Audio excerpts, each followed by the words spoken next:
Bueno, así que al menos una alumna. Sí, bueno, espero. Sí, sí. Haremos todo lo posible para evitar el parecido con una clase. ¿Listo? Bueno, buenas tardes. Es otra reunión más del Club de Traductores Literarios de Buenos Aires. En noviembre estamos teniendo esta única reunión y vamos a tener una única y final reunión de este año, en el mes de diciembre. No me acuerdo la fecha y todavía tampoco tengo idea qué es lo que vamos a hacer, pero algo vamos a hacer. Había incluso un par de sugerencias de que hubiera una fiesta o alguna cosa por el estilo. Ya vamos a ver, si conseguimos la plata, por ahí hacemos un baile. Entra acá el señor Jorge Aulicino, que acaba de ganar un premio. Tenés un premio, acércate por favor al estrado. Es el premio, ganó un premio a la mejor traducción de la Divina Comedia en Argentina este año. Bueno, sí, otorgado por el club, por supuesto. Es un premio modesto, pero somos gente modesta. Bueno, ahora enseguida vamos a hacer las presentaciones del caso. Lo que les pido, por favor, como esto está siendo filmado para ser colgado en el sitio del Centro Cultural de España y también en el blog de traductores, y en ambos lugares los ve bastante gente, esperen, en el caso de sus intervenciones, a recibir el micrófono para hacer las preguntas, porque si no solamente se escuchan las respuestas o, si no son preguntas lo que quieran decir, si no se escucha una sola parte. Bueno, podría ser un montón de chistes, pero creo que no voy a hacer ninguno. Con Leonardo nos conocemos hace muchos años, fuimos compañeros en la facultad. Él fue mucho más serio y consecuente que yo, por lo tanto es el titular de literatura española medieval en la UBA, además de presidir la comisión de postdoctorado, si no me equivoco. De doctorados. De doctorados. También en la UBA, además de todo esto, tiene una gran cantidad de publicaciones, probablemente la más popular sea su edición del poema del Cid, que está publicado por Coligüe, si no me equivoco. Hace poco, con motivo de otra mesa que no tenía nada que ver con el Club de Traductores, compartimos este espacio con Leonardo y a mí me pareció que era una muy buena idea justamente hacer algo que no necesariamente esté más vinculado a una actividad académica, pero sí con un académico, a quien vamos a tratar de sacar de contexto. Probablemente lo que vamos a escuchar hoy va a ser de una índole un tanto distinta que lo que solemos escuchar en este tipo de reuniones. La idea es que esta sea igual a todas las otras reuniones, más allá del invitado y más allá de lo que Leonardo vaya a decir, por lo tanto esperemos que cuando él termine todos participemos y esto sea una conversación como siempre. Dicho lo cual... Bueno, muchas gracias Jorge por la invitación a estar aquí y les agradezco a todos la presencia y la curiosidad por un tema inhabitual, aunque lógicamente sí tiene que ver directamente con la cuestión de la traducción, ¿no? En mi caso, bueno, ser un medievalista, nadie estudia ni está en la secundaria pensando qué será de su vida y piensa voy a ser un medievalista, ¿no? Uno llega acá normalmente por accidente, ¿no? Éramos estudiantes con Jorge en finales de los 70, los inicios de los 80, y justo se dio que 2 o 3 de los cursos que a mí más me impactaron en ese momento y más me interesaron tenían que ver con temas medievales. Y de modo tal que ya ahí al momento de recibirnos, entre el 81 y el 82, yo ya estaba jugadísimo por esta área y bueno, y ahí empecé, ¿no? Ahí empecé y no he dejado hasta hoy. Y ni bien me metí específicamente con la literatura española medieval, ¿no? O sea, con lo medieval, pero en lengua castellana, podríamos decir, solamente.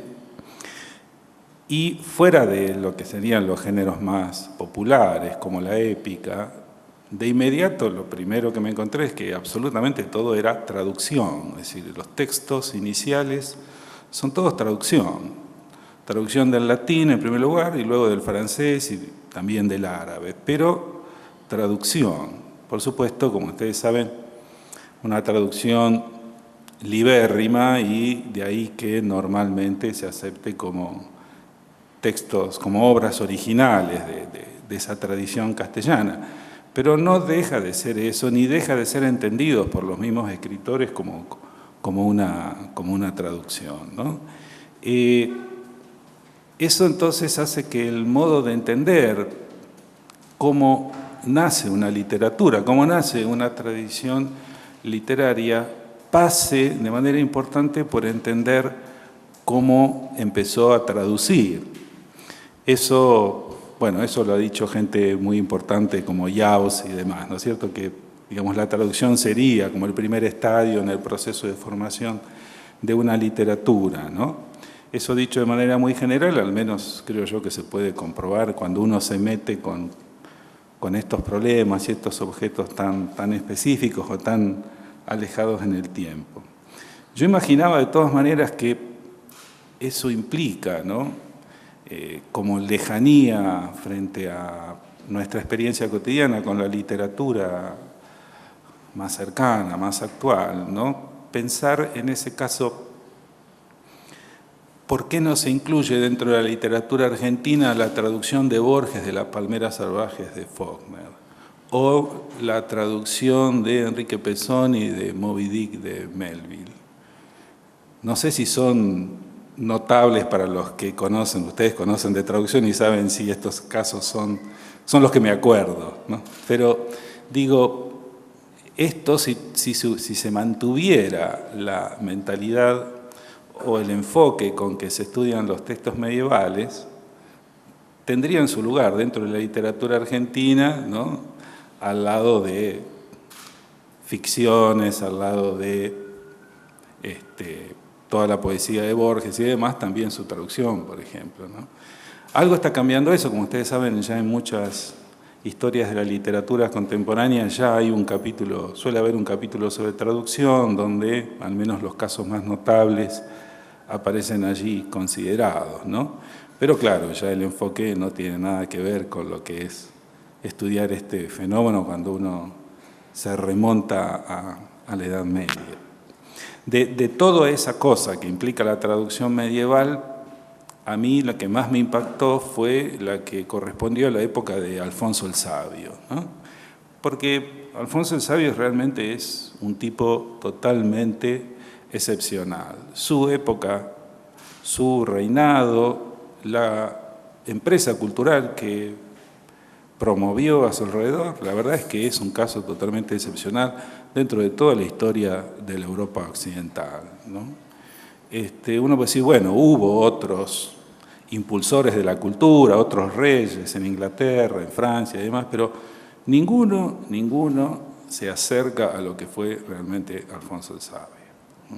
Cuando uno ya se pone más en el detalle, ahí puede entender la peculiaridad que implicó eso, ¿no? en muchos sentidos. Dos que a mí me interesaba señalar hoy era, por un lado, la ambición de una empresa cultural que pretendía, digamos, traducir todo el saber universal y no al latín, sino al castellano, o sea, convertir al castellano en una lengua de cultura al mismo nivel que el latín, cosa que no había sucedido con ninguna otra lengua hasta que a este hombre se le ocurre, estamos en la segunda mitad del siglo XIII, ¿no? Por supuesto que el francés ya era una lengua literaria importantísima, pero digamos, la diferencia que hay en este caso con Alfonso el Sabio es que acá hay un programa de gobierno, es una política lingüística de Estado para plantear que la lengua común se transforme en una lengua de cultura de primer nivel, ¿no? Eso lo hace, ¿no?, un caso especial. Y el otro es el modo en que este hombre se involucra, porque nosotros tenemos muchos reyes del periodo medieval o posterior que su función fue ser, digamos, una suerte de mecenas, digamos. Aportaron los medios, solventaron programas, pagaron a intelectuales, escritores o sabios. En cambio, Alfonso el Sabio, además de hacer eso, se involucró muchísimo en esa tarea. Su lugar ahí digamos, es muy especial, ¿no? Y han quedado muchos registros, muchos relatos de sus contemporáneos que apuntan este detalle, ¿no? Es decir, de qué manera se reunían, pero estamos hablando, por ejemplo, hay un texto que son las tablas alfonsíes, que es un texto de astronomía, ¿no? Importantísimo. Todavía Copérnico trabajaba con una versión traducida al latín de las tablas que se habían hecho en la época de Alfonso el Sabio, un texto de mediciones astronómicas, para lo cual había reunido 50 astrónomos traídos de toda Europa, además de los jefes que eran los árabes, lógicamente, ¿no? Lo que más sabían de esto, ¿no? Y las reuniones y las discusiones las presidía el rey. Y si tenía alguna ocupación ya se sabía quiénes eran los dos astrónomos árabes que lo podían suplantar. Pero el que seguía mandando y dirigiendo las discusiones sobre astronomía era el rey. O sea, el modo de involucrarse también en la escritura, ¿verdad? En ese caso, en señalar qué cosas traducir, armar, digamos, los programas de traducción, y luego lo que podríamos llamar la tarea de corrección, ¿no? Es decir, el propio rey se convertía en una suerte de árbitro estilístico de qué era lo que se consideraba castellano derecho, como era la expresión que aparece en los manuscritos, ¿no? Es decir, el propio rey tenía esa función de poner las cosas en castellano derecho. Así que bueno, eso le da un lugar a Alfonso muy especial y es un personaje que inevitablemente despierta admiración, ¿no? Y una parte importante de lo que fue después mi tesis doctoral tuvo que ver con eso, ¿no? Con investigar las obras de Alfonso, en especial las obras históricas, las dos grandes obras, una que es una historia de España y la otra una historia universal, ¿no? Plantearse una historia del mundo desde la creación, desde Adán y Eva hasta su propio tiempo.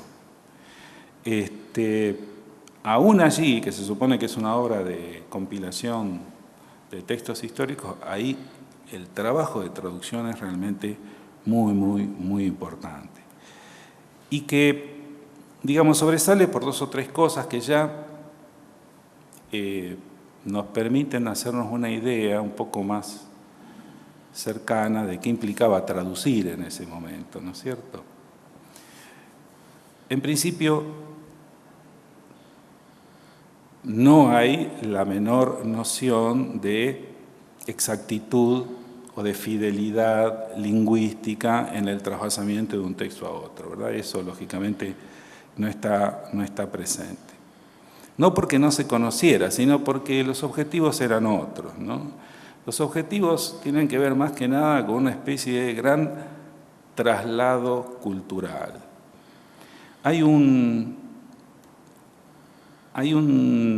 texto que yo quería traer, le había preguntado si probablemente para ustedes sea un lugar común, pero que quería traerlo, que es esa breve escena en la obra de Ionesco, La lección, cuando el profesor le habla sobre el asunto de la traducción a la alumna, ¿no?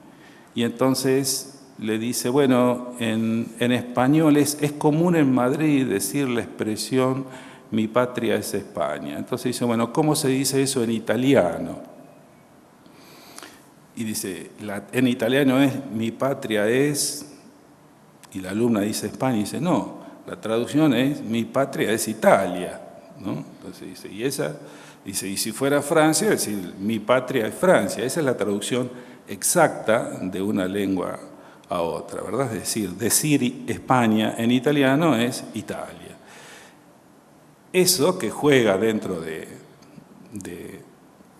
teatro del absurdo, para cualquiera de los traductores medievales le parecería la cosa más perfecta y lógica posible, ¿no es cierto? Porque la traducción no es solo de la lengua, sino de todo el marco de referencia, ¿verdad? Que se transporta al periodo medieval.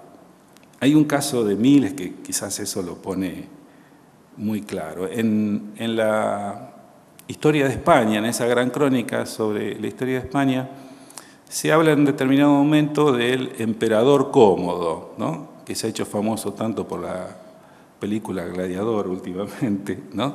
Entonces que, bueno, como ustedes saben, sí, realmente ese emperador que está dentro de los malos, en la línea de los emperadores, tenía ese vicio de participar en el circo, pretendiendo pelear con otros, con gladiadores y demás, ¿no es cierto? Bueno, cuando eso que los traductores de Alfonso toman, en ese caso de una fuente, Paulo Rossi es un historiador de la época de San Agustín, o sea, ya el siglo V, ¿no? Es un historiador cristiano, y que le interesa escarbar en esta historia y presentar al emperador Cómodo prácticamente como un delegado del demonio, y sobre todo bestializado, digamos, que iba a pelear con bestias en el circo para mostrarlo bestializado. Bueno, ¿qué dice la traducción? La traducción dice: el emperador Cómodo le gustaba salir a lidiar a los toros, ¿no? Entonces, en el anfiteatro, ¿no? En el anfiteatro salía a lidiar con los toros, cosa que no es adecuada para un noble ni para un rey. Digamos, hay un problema de etiqueta ahí, ¿verdad? Entonces, digamos, el emperador Cómodo bestializado es traducido a un torero desubicado, ¿verdad? Entonces, eso es llevar, ¿no? del latín del siglo V al castellano del siglo XIII, ¿no? Y completar ahí la traducción. También otra de las cuestiones es que Alfonso el Sabio, en esa empresa tan ambiciosa, ¿no? De directamente educar al pueblo, una noción de pueblo bastante modesta, pero aún así para los patrones de la época muy amplia, ¿no? Es decir, la nobleza, las grandes familias urbanas, lo que implicaba salir del pequeño núcleo de los clérigos letrados, ya eso era llevar la cultura a una amplitud enorme, ¿no? Y eso a través de los libros, es decir, a través de libros, no en latín, sino en lengua castellana, y que el libro fuera lo suficientemente claro y explícito como para ser un instrumento didáctico eficaz. De allí que las traducciones estén armadas sobre la base de la glosa, es decir, cuando en algunos textos, yo me sigo acordando de Faulkner y de algunas viejas traducciones de Faulkner que siempre aparecían con una nota inicial donde el traductor abría el paraguas, ¿no? Diciendo, bueno, hice lo que pude porque esto es muy difícil, ¿no? Y en más de una ocasión, sobre todo cuando empezaba una serie de juego de palabras o la ruptura de la gramática y demás, aparecían las notas al pie del pobre traductor intentando, digamos, salvar alguna cosa que ya en español moderno se convertía en incomprensible. Bueno, eso los traductores de Alfonso el Sabio lo incluían en la propia traducción, ¿no es cierto? Es decir, supónganse, está traduciendo Ovidio, ¿no? Una de las historias de la metamorfosis de Ovidio. Lógicamente, el texto de Ovidio, de pronto, hay toda una construcción metafórica complejísima, y entonces ahí el que va traduciendo dice, y en este lugar Ovidio usa la palabra tal, y esta palabra, ¿no?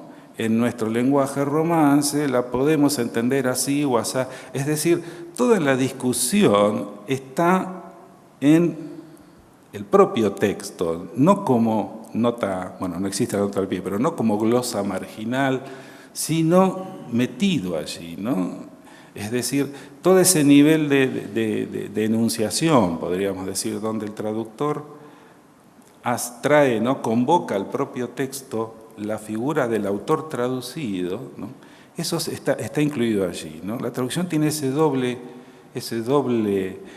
dimensión, ¿no es cierto? Vuelve visible ante todo el mundo el trabajo que implica, ¿no? Es decir, y acá en esta parte Ovidio, por ejemplo, hace una gran metáfora y por eso dice tal cosa, ¿no? Es decir, en lugar de remitirse a traducir lo que decía Ovidio y seguir adelante, ¿no?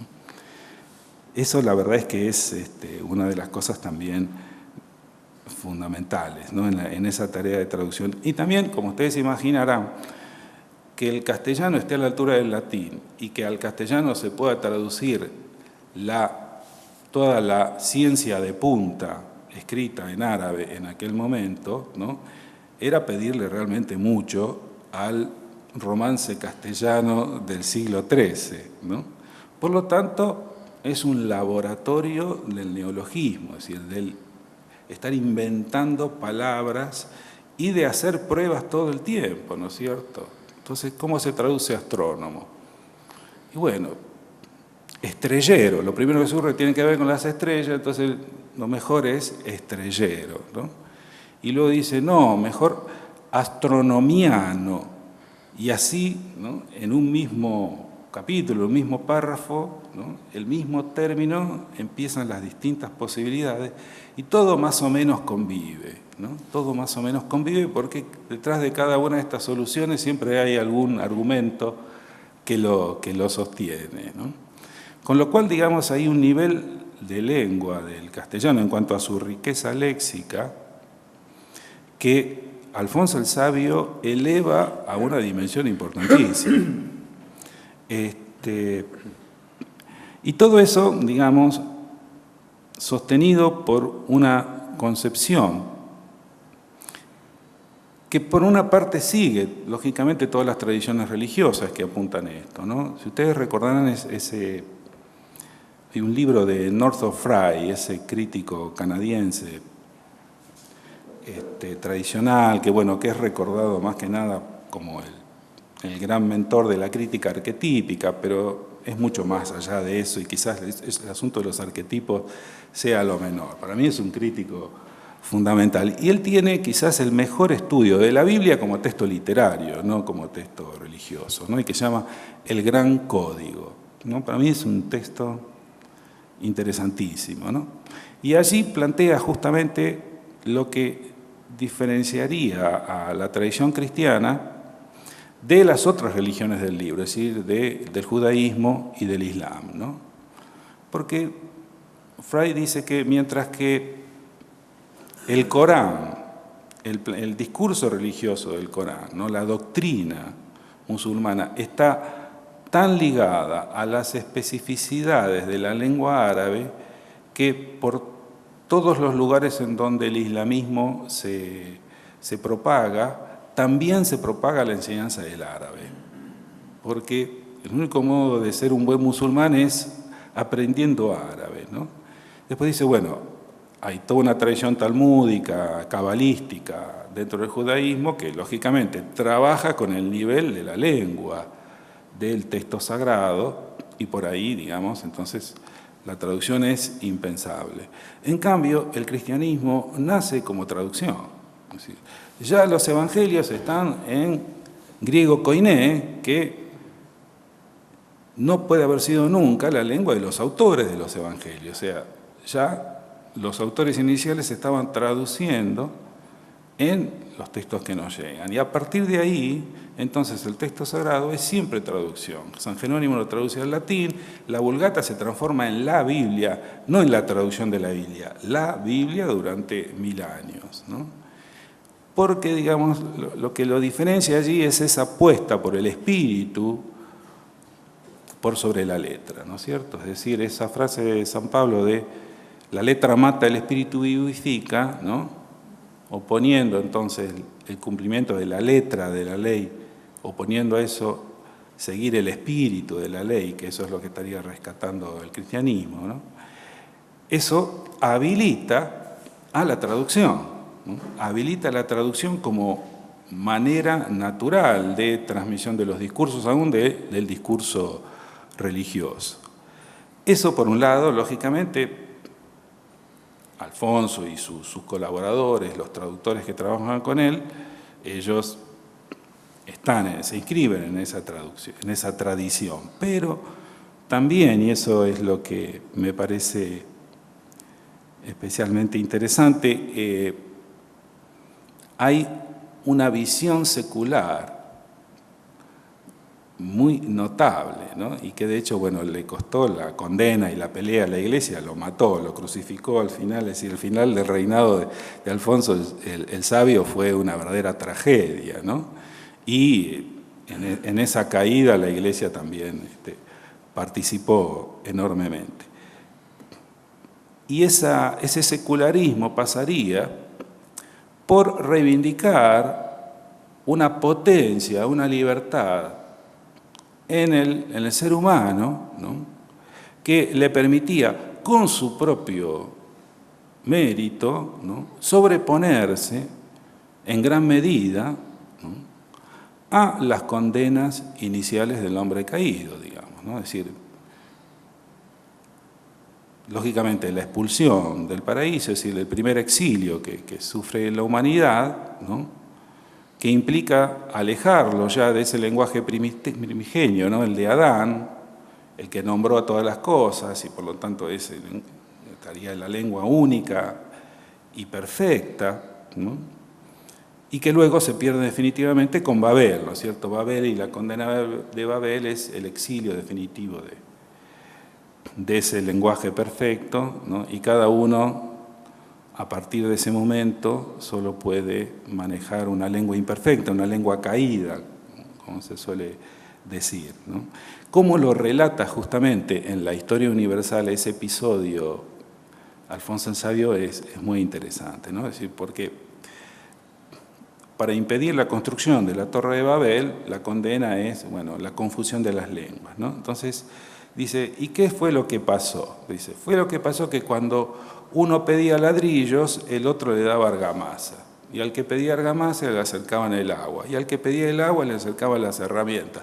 Y así no pudieron construir nada y se terminó la Torre de Babel, ¿no es cierto? Poniendo en primer plano la función performativa del lenguaje, es decir, que el lenguaje es el que permite hacer las cosas, ¿no? Esa manera de entenderlo, ¿no? Es decir, tan práctica la cuestión, ¿no? Poniendo muy en segundo plano la condena y demás, hace que en un determinado momento, entonces, frente a esta cuestión de la confusión de las lenguas, frente a la pérdida de la lengua perfecta original, lo que nos queda es la traducción. ¿Cómo podemos reparar eso, esa imposibilidad de la comunicación? ¿Cómo podemos reunir al género humano que se desparramó por la tierra porque nadie se entendía con nadie? ¿Cómo podemos? A través de la traducción. Y no a través de las lenguas con marca sagrada, el latín y demás, sino con una lengua romance. Ahí hay entonces, de parte de Alfonso y de sus colaboradores, como ustedes saben, moros, judíos y cristianos trabajando en común, también una cuestión que lo volvía altamente sospechoso frente a la mirada de la Iglesia. Ahí, justamente en ese ámbito, es que el castellano es la única lengua común, y eso es lo que se termina reivindicando, ¿no? Pero digo, esos quizás sean los marcos de esa empresa traductora tan ambiciosa, ¿no? Es decir, lo que hay es una verdadera apuesta por las posibilidades del ser humano, ¿no es cierto? Eso creo yo que está allí, y por eso fue una primavera que duró tan poco. Es decir, una vez que cayó en desgracia Alfonso el Sabio, todo eso se cortó y se perdió y no tuvo ninguna continuación, ¿no es cierto? ¿Cómo fue que cayó? Bueno, la leyenda fue que, según la Iglesia, ¿no? Alfonso el Sabio, al final de una fiesta, dijo ante todos sus invitados que si Dios lo hubiera invitado el día en que se hizo la creación, el mundo hubiera salido mejor, ¿no? Si lo hubiera consultado a él, ¿no? Entonces, frente a esto, ahí Dios decidió, bueno, este hombre fue demasiado lejos y vino el castigo, ¿no? Y se le aparece un ángel anunciándole que por su soberbia en 30 días lo iba a perder todo, la corona, el reino, su fama y demás, ¿no? Los Beatles la sacaron más barata. Es cierto, ¿no es cierto? O los de Monty Python después de la vida de Brian. Pero en este caso era, es decir, porque como un rey tan poderoso que estuvo a un tris de ser además emperador romano germánico, termina absolutamente abandonado por todos, confinado en la ciudad de Sevilla, muriendo en la extrema desgracia. Bueno, esta es la explicación, ¿no es cierto? Sí, demasiada soberbia, demasiada confianza en lo humano. El famoso Thomas Kuhn, que bueno, algunos habrán sufrido en el CBC en algún momento, de la estructura de las revoluciones científicas, él rescata esta anécdota y dice que puede haber sido cierta, ¿no? Porque, dice, evidentemente, el tipo de mediciones astronómicas que hacía él con su gente se daba de palos con el sistema de Ptolomeo. Entonces, la única explicación para ese momento es algo, la creación no sale bien porque las mediciones no resultan, ¿no? Entonces, evidentemente, si me hubiera consultado, Dios hubiera tenido mejores datos astronómicos y le hubiera salido el universo más perfecto. O sea que hasta es probable que haya sido cierta. En fin, esto es como para una primera presentación y lo abrimos a curiosidades, preguntas sobre estas cuestiones. Vos diste recién la versión de la caída de Alfonso a partir de la Iglesia, y las investigaciones históricas que dicen de las razones de la caída de Alfonso. No, bueno, es que él tenía un proyecto político de centralización del poder que, digamos, tocaba los intereses de toda la nobleza, de sus vecinos, es decir, se creó demasiados enemigos, digamos, ¿no? Entonces, esa conjunción de factores, hubo una especie de levantamiento general del reino, guiada por su propio hijo, y así lo despojaron del poder, ¿no? Había razones políticas muy concretas en eso, ¿no? Pero la explicación que trasciende luego, ¿no es cierto?, es la explicación moral, legendaria, como suele ocurrir. Claro, ¿no? claro. Bueno, pueden dudar 3 segundos y comenzamos la charla.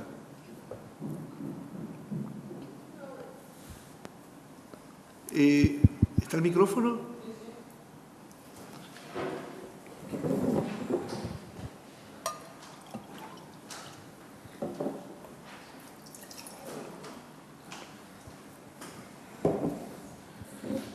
No, reconociendo mi desconocimiento del tema, ¿cuánto duró esto? Y este ejemplo que dabas de la palabra astrónomo, o sea, como que se acuñaron además en esa época muchas de las palabras que nosotros usamos, por ejemplo, o sea, importante cantidad. Hubo, bueno, primero, cuando duró esto empezó más o menos a 1250 y terminó hacia 1280, o sea que duró unos 30 años, ¿no? Que para la época es muchísimo, ¿no? 30 años era la expectativa de vida, o sea que cubrió una generación completa, ¿no? Y luego, claro, esto está relacionado, digamos, esta producción de léxico, ¿no?, en castellano en ese momento, está más relacionado con la terminología técnica, ¿no es cierto?, que era el ámbito donde se les ponía la cosa complicada a la hora de traducir textos de astronomía o de textos de medicina astrológica, ¿no? Ahí entonces aparece una cantidad de terminología en ese campo, ¿no?, sobre todo. ¿En qué estadio estaba el castellano en ese momento? Y bueno, digamos, como lengua escrita llevaba un siglo no más, ¿no? Y como lengua escrita también, y como instrumento literario, frente al francés sobre todo, o el provenzal, estaba muy atrás. De ese momento venía muy atrás, ¿no? De esas lenguas que ya tenían otro desarrollo. Hay que pensar, ya había pasado el boom de los trovadores provenzales, o sea, ya había eso tenido un gran desarrollo. De hecho, fíjate vos que todavía el castellano en ese momento, que se está poniendo a la par del latín en cuestiones de ciencia y demás, no en el ámbito de la lírica, no la poesía.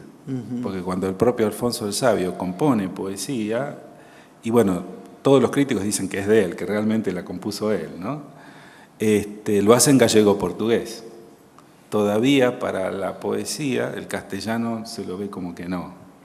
¿Y a qué se debe ese desfasaje respecto de los otros países europeos o las otras regiones de Europa que tenían un desarrollo mayor? ¿Por qué la lírica castellana o por qué el castellano es un instrumento tan tardíamente utilizado para la literatura? Para la literatura, mira, porque ahí se cumple, digamos, una cosa donde los colegas españoles siempre protestan, pero que es el retraso español. Ya se daba en ese momento, porque sobre todo, digamos, en esa zona central de Europa, que sería desde Italia hasta Inglaterra, Francia como centro, ¿no? Porque Francia fue el epicentro, ¿no? Y eso está demostrado hasta estadísticamente, es decir, si nosotros vemos la cantidad de textos traducidos de origen francés a las otras lenguas y textos originados en las otras lenguas traducidos al francés, la diferencia es más o menos de 5-1 que gana el francés, ¿no? Es decir, realmente en toda la Edad Media la literatura francesa valió como tal por todas las otras juntas, ¿no es cierto?, en aquel momento.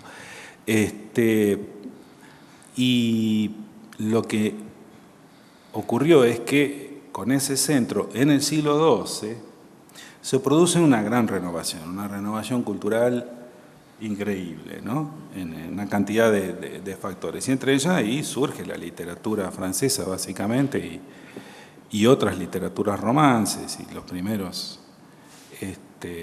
hablo de literaturas cultas siempre, ¿verdad? Porque lógicamente desde el punto de vista popular eso ya se da en todos los pueblos, en toda Europa, ¿no? Pero digamos, la que se pretende una literatura culta, digamos, es básicamente eso, ¿no? En el ámbito románico y Francia, Provenza en primer lugar, norte de Italia. España en ese momento está en una situación, la península ibérica, de retroceso político y militar frente al poder musulmán durante el siglo XII, y no hay, digamos, estabilidad como para que arraigue una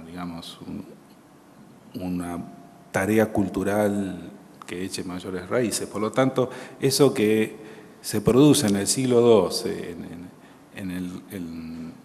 en la Romania, en el resto de la Europa occidental central, podríamos decir, llega a la península ibérica en el siglo siguiente, recién en el siglo XIII. Por eso se da más tardío. Y por eso también muy dependiente de los modelos franceses y provenzales, ¿no? Al llegar más tarde, ya los otros es un modelo más prestigioso, así que eso es lo que termina ganando. Sí. Espera que te pasen el micrófono. Sí, vos hablaste de una glosa incluida en las propias traducciones. Sí. Que se hacía visible el trabajo de traducción. Y me preguntaba si se usaba el verbo traducir, ¿qué palabras usaban para...? Trasladar, normalmente es trasladar. Y también romanzar, que es justamente trasladar a la lengua romance directamente, romancear, romanceamiento, ¿no? Son Pero no traducir. No traducir, no.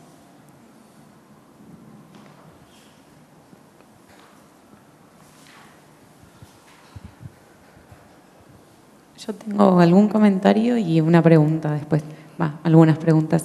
Primero el comentario es que esto que vos mencionás, de este modo de traducir, yo encuentro bastantes continuidades hasta ahora, digamos, y ahora yo las leo como errores de traducción, ¿no? Como, por ejemplo, hay un texto de Raymond Queneau en el que Queneau habla de, no me acuerdo si de la Pléiade o de Gallimard, de la calle donde quedaba, y de la Academia Francesa, y el traductor traduce y pone cátedra, una calle de Madrid y la Real Academia. Bueno, eso como un comentario, ¿no? Y Y después otro comentario también es que esto de pensar, de trasladar, ¿no? Y no traducir una lengua a otra, sino trasladar una especie de mundo cultural a otro, no necesariamente involucraría dos lenguas. O sea, si uno tomara dos regiones también del español, también sería necesario a lo mejor trasladar un texto a otro, ¿no? Porque si conoces algún ejemplo de esto, ¿no? De que se traduzca dentro del mismo español, o ya sea por la flora, por la fauna, lo que sea, ¿no? Alguna referencia en un texto que para alguien de otra región o de otro lugar con el español tampoco le fuera tan claro. Y después te quería preguntar, ¿quiénes eran los traductores? O sea, ¿cuál era la formación de un traductor en ese momento? O sea, ¿quién era un traductor? Bueno, el primer dato es una verdadera perla, saber que todavía, ¿no?, se usa esa transposición, ¿no?, en la traducción es muy interesante. Es un texto de cátedra, o sea, está publicada la traducción en cátedra. Que es como... Sí, bueno, no es claro, no es nada marginal, claro. Luego, bueno, los casos de traducción que no implica, digamos, traducción lingüística, no es del latín ni del árabe ni nada, sino dentro de la propia tradición de la lengua romance del ámbito hispánico, lo que hay son, digamos, la traducción del verso épico a la prosa, ¿no? Entonces tomar las historias épicas, las leyendas heroicas, y pasarlas a los textos históricos, ¿no?, y en prosa. Ahí no hay este tipo de adaptación cultural ni léxica como sí se da en los textos latinos antiguos o con respecto a los textos árabes. De todos modos sí hay ajustes, pero son más de índole ideológica, ¿verdad? Es decir, como suele ocurrir, las leyendas heroicas están basadas en ciertos principios de reivindicación de la figura rebelde frente a la autoridad o ese tipo de cosas, y lógicamente todo eso en la traducción es amortiguado en esquemas cortesanos, por decirlo de alguna forma, ¿no? Es decir, son héroes domesticados, ¿no? Es decir, los que encuentran cabida en la obra de Alfonso. Así que ahí el ajuste se estaría dando por ese lado. Pero claro, es evidente que, bueno, lo que tu pregunta pone en primer plano, ¿no?, la amplitud de ese concepto de traducción, ¿no? El traslado se da en las dimensiones más diversas, ¿no? Y eso está ocurriendo todo el tiempo. Había una tercera parte. En cuanto a quiénes eran los traductores, bueno, han quedado listas de los nombres, ¿no? Son, como digo, normalmente maestros y sabios musulmanes, maestros, médicos y astrónomos judíos y algunos clérigos, ¿no?, que se ha conservado los nombres. Por el tipo de cosas que han traducido, digamos, los clérigos, los cristianos, tienden más a conocimientos del índole de la filosofía, de la teología, a lo sumo de la historia natural, mientras que los judíos, medicina y astrología, que no se diferenciaba de la astronomía, ¿no? Y lo mismo pasa con los musulmanes, ¿no? El modo de trabajar sigue una técnica, un sistema que ya era previo a Alfonso, que ya venía también del siglo XII, en algo que se llama las escuelas de traductores de Toledo, ¿no? Solo que ahí en ese caso se trataba de traducir textos árabes al latín, ¿no?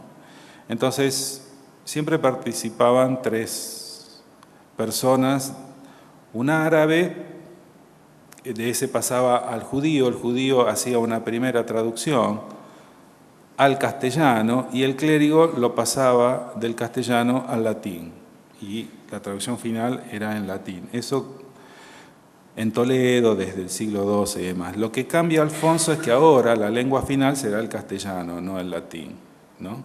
Entonces la labor del clérigo no será pasar del castellano al latín, sino pulir el castellano del judío, ¿no? Es decir, sacándolo de algunas imperfecciones que vengan del ladino, ¿no es cierto?, y pasarlos a un castellano más perfecto. Pero siempre es una labor en equipo que se da de esa forma, ¿no es cierto? Como ustedes saben, la manera de estudiar, la formación es muy diversa, porque tanto en el ámbito de las aljamas judías como en el ámbito musulmán, la escuela es particular. Es decir, hay un maestro que enseña algo y los alumnos van a ese lugar. Mientras que ya en el ámbito románico existe, digamos, el estudio general, digamos, es un ámbito donde hay varios profesores que enseñan varias materias y hay un ciclo y demás, ¿no? Esa es la forma occidental, no la forma oriental, ¿no? Entonces en estos equipos se juntan, digamos, las dos formaciones, ¿no? Lo que pasa es que para la ciencia de punta, claro, los árabes estaban muy por encima de la tradición europea, ¿no? Cristiana, románica. No solamente eso, porque bueno, ustedes saben que justamente lo que ha ocurrido desde por lo menos en el siglo V o VI es que en la Europa occidental se perdió el dominio del griego. Por lo tanto, se perdió todo contacto directo con la tradición griega, tanto literaria como filosófica.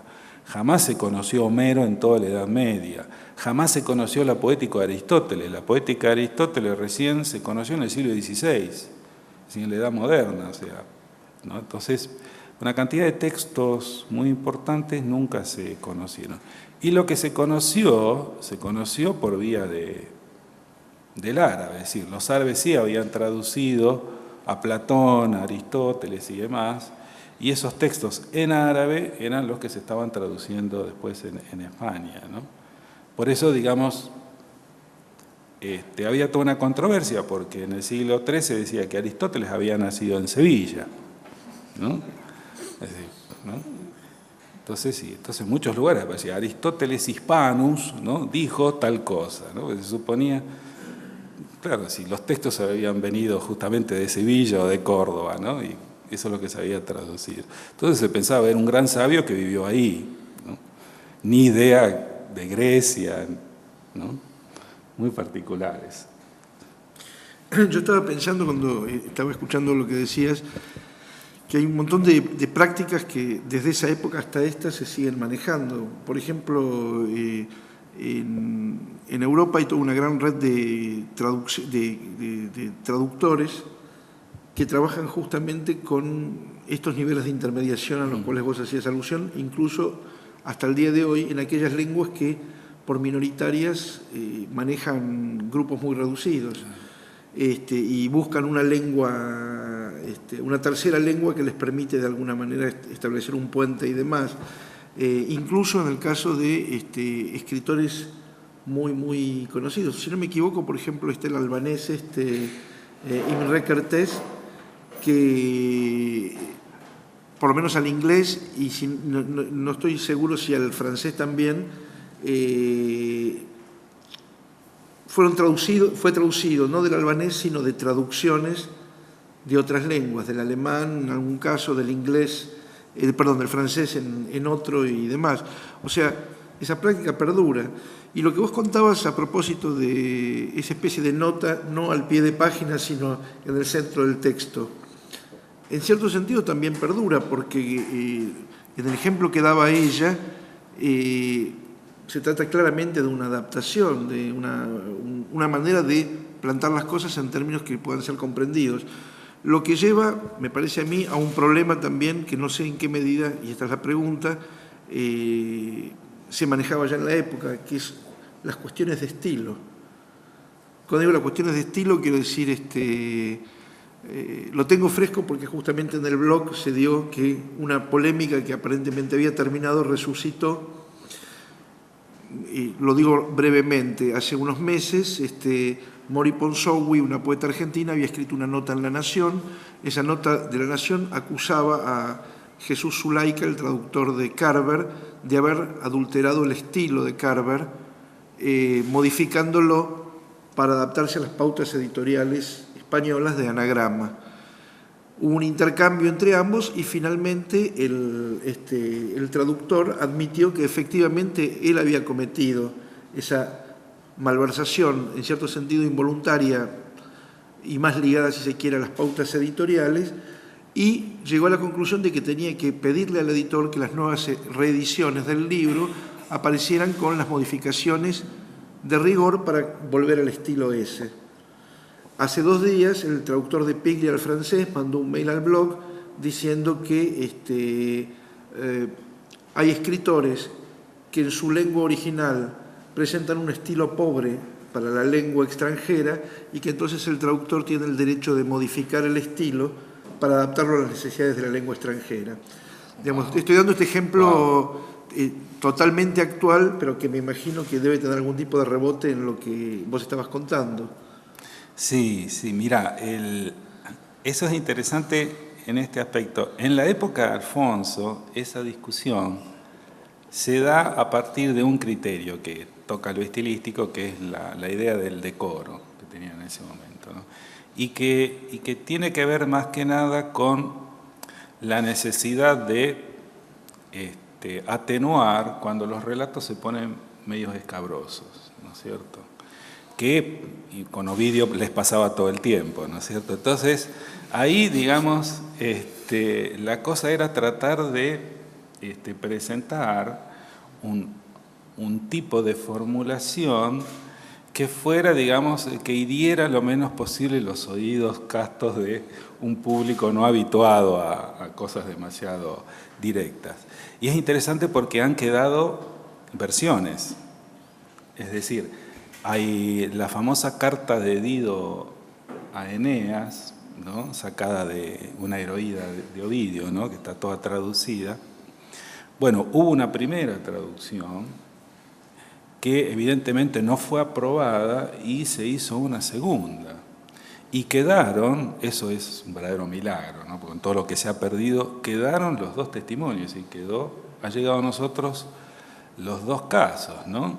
Y entonces dice, bueno, ¿y qué es dónde estuvo la polémica? ¿Por qué no se aprobó una traducción y fue necesario retraducir? Y tiene que ver con esto, ¿no? Es decir, aquellas cosas que sonaban demasiado eróticas, demasiado explícitas con respecto a la cuestión sexual y demás, eso está totalmente planchado, ¿no? O sea que más que nada va por ese lado la cosa. La polémica más en este sentido vendrá recién en el siglo XV, ¿no? Justamente en el siglo XV, los que pretenden ser humanistas castellanos de ese momento, siguiendo a los italianos, se ponen a la tarea, bueno, si vamos a traducir hay que retraducir de nuevo a los autores clásicos y demás, y uno de los textos es justamente Ovidio, ¿no? Retraducir Ovidio. Y las peleas son con las traducciones de la época de Alfonso. Y ahí sí aparece esto, ¿no es cierto? Es decir, que las traducciones de Alfonso planchan no solamente esta cuestión relacionada con un decoro moral, sino que también deja de lado cualquier primor poético, estilístico que tenía el texto original, ¿no? Entonces ahí empieza esta cuestión, ¿no es cierto? No, hay que levantar en castellano ese nivel de calidad del latín de Ovidio, ¿no? Algo que a Alfonso y a los suyos no les preocupaba en absoluto, ¿no? Eso, pero, o sea, va a tener que pasar 200 años para que esto pase a ser discutido, ¿no? Y muy discutido. Ha quedado, pero infinidad de correspondencia y de discusiones entre los traductores acerca de este tipo de detalles, ¿no? Y una pregunta que te quería hacer también en función de la actualidad. Hay estudios comparativos, por ejemplo, entre los textos originales que fueron traducidos en la época de Alfonso y las traducciones que se hicieron. Por ejemplo, hay originales en árabe o originales en alguna otra lengua que hayan sido traducidos y que puedan de alguna manera compararse con las traducciones que se hicieron. Mira, eso con el árabe lamentablemente no, porque no se conservaron.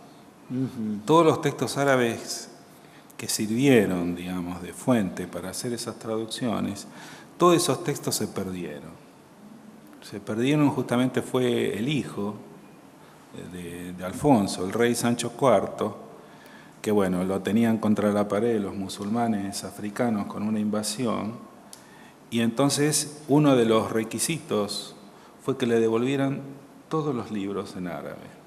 14 carretas cargadas de códices árabes fueron devueltas, fueron a parar al norte de África, entregadas por el rey Sancho. Es probable que, bueno, ese tipo de relato uno nunca sabe hasta dónde es verdad o no, pero algo de esto debe haber por el hecho que no haya quedado prácticamente ni restos de eso, ¿no? Ni huellas de esos textos. Por lo tanto, digamos, los textos esos se conservan en otros lugares del mundo árabe. Pero ahí siempre, cuando uno quiere estudiar hasta qué punto una traducción ha sido fiel o no y demás, es decir, viene el problema de llegar a detectar cuál fue la fuente exacta que se tradujo.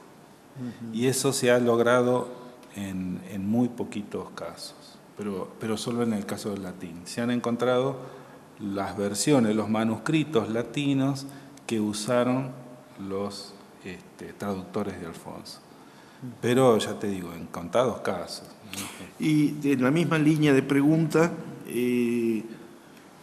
si algunos de esos originales, o mejor dicho, manuscritos árabes que fueron traducidos al castellano, a su vez eran traducciones del griego, ¿se ha podido establecer algún tipo de vinculación entre los textos castellanos logrados y, llegado el caso, ese original griego y demás?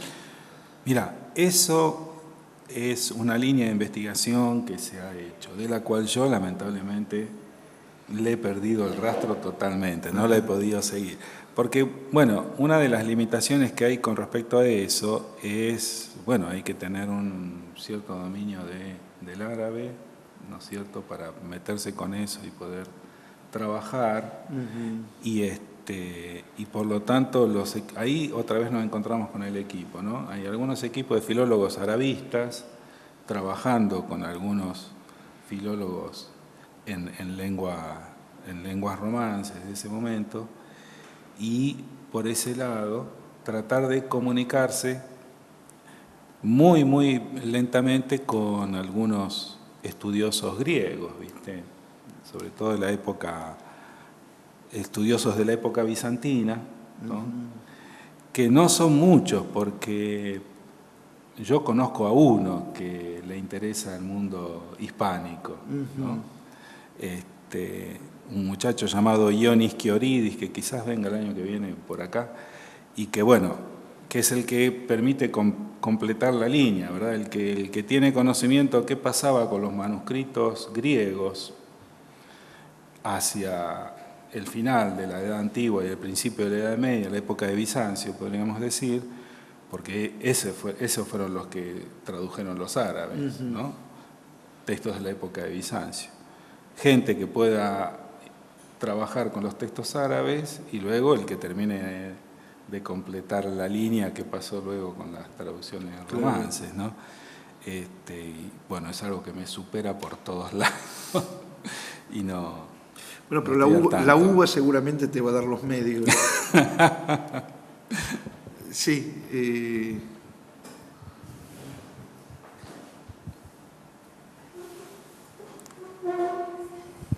Buenas noches. Estaba escuchando con mucha atención pese a que llegué tarde. Hay un libro de Alain de Libera, que seguramente usted conoce, que se llama Pensées au Moyen Âge, donde de Libera habla de Francia, pero dice que la deuda enorme que tiene la Edad Media con los árabes, justamente lo que le quería preguntar, es si usted considera que son tan deudores los franceses de los árabes como lo son los españoles, respecto de lo griego que pasó al francés a través de los árabes. Esa es una parte. Y la segunda parte es que Juan Goytisolo considera que España sigue siendo mudeja en muchas cosas. No sé si usted está de acuerdo con eso. Bueno, las dos preguntas contesto que sí, y ahora voy a los detalles. En el primer caso sí, porque en rigor en la Universidad de París y luego a partir de ahí a todo la red de universidades del principio del siglo XIII, ¿no? Oxford y Cambridge en Inglaterra y de ahí hasta bajar a Bolonia en Italia, los cursos de retórica, de dialéctica y de luego lo que será teología y lo que nosotros entenderíamos hoy por filosofía natural, es decir, ciencias naturales, perdón, que se llamaba filosofía o historia natural, los textos básicos venían de esta tradición, o sea, eran estas traducciones árabes pasadas vía península ibérica, traducidas al latín y que llegaban acá. O sea, por lo tanto, todo ese momento del Renacimiento del siglo XII se fundó en esa labor que se había hecho en España, aunque no se aprovechó en España. Eso es lo interesante, ¿no? Porque la mitad de los traductores que trabajaban en Toledo, pasando esos textos árabes al latín, eran franceses e ingleses, irlandeses, ¿no? Que iban a Toledo a hacer este trabajo, ¿no? Y, por lo tanto, se hacían las traducciones en Toledo, pero los textos viajaban hacia Francia fundamentalmente, ¿no? Y ahí es donde tuvieron un impacto importantísimo, ¿no? Es decir, si no fuera de ese modo, sobre todo Aristóteles, el corpus aristotélico, no se hubiera conocido. Y es ese el que se mantuvo vigente hasta el siglo XV. Eso es muy interesante porque, claro, imagínense que Aristóteles, ¿verdad? Después de griego, árabe, castellano, latín, es decir, con respecto a la fidelidad al texto original, acá había quedado en el camino. Por lo tanto, cuando los humanistas empezaron a rescatar los textos griegos originales y a pedir traducciones, Aristóteles empezó a decir cosas muy distintas a las que venía diciendo durante